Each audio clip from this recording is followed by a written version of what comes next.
Switching over to our Seattle Seawolves rugby team over here, over the past week, played March 4th versus the Nola Gold.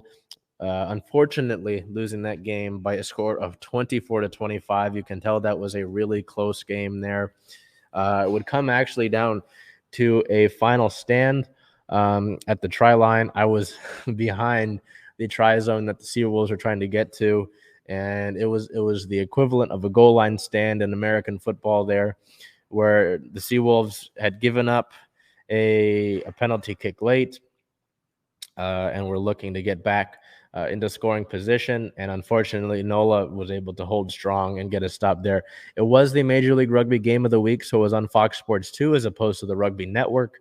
And Seattle falls just short in a tough game there. It would be Nola's first win on the season. They were 0-3 before this game took place. So it was a tough game. I mean, I have to give props to the Gold. They came in, with no wins under their belt and immediately put up 3 penalty kicks in a span of 11 minutes.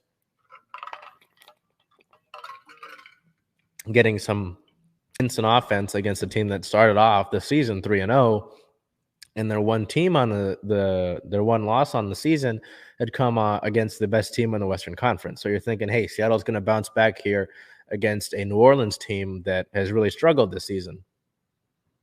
No, it just shows you that in any sport, in any league, on any given day, a team can come into your house and beat you at your own game.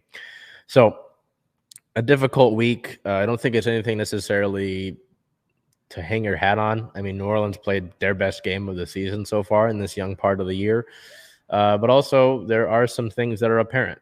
You continue to lack some offensive consistency, a consistent offensive attack.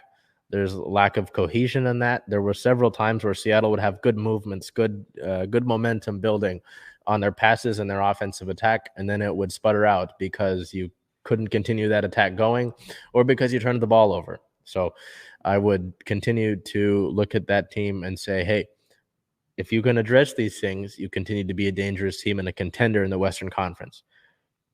If you continue to skirt around them and ignore them, you're going to look like you did last season where you were at the bottom of the league in standings. So we will continue to see that. We will continue to monitor the offensive attack in the Seawolves as a whole. But speaking of our Seawolves, we look over to team news. March 3rd, the team signed 2 players. Hooker Augusto Bohme is a Chilean national team member. He is a former Selknam player who is 24 years of age. He will be making his MLR debut with Seattle and did in that NOLA game, signing through the 2023 season. And then the other signing of the 2 is fly half Jared Whippey. He is a national champion from his time at Brigham Young University, played with the Utah Warriors for 4 years, and is signed to the 2022 season.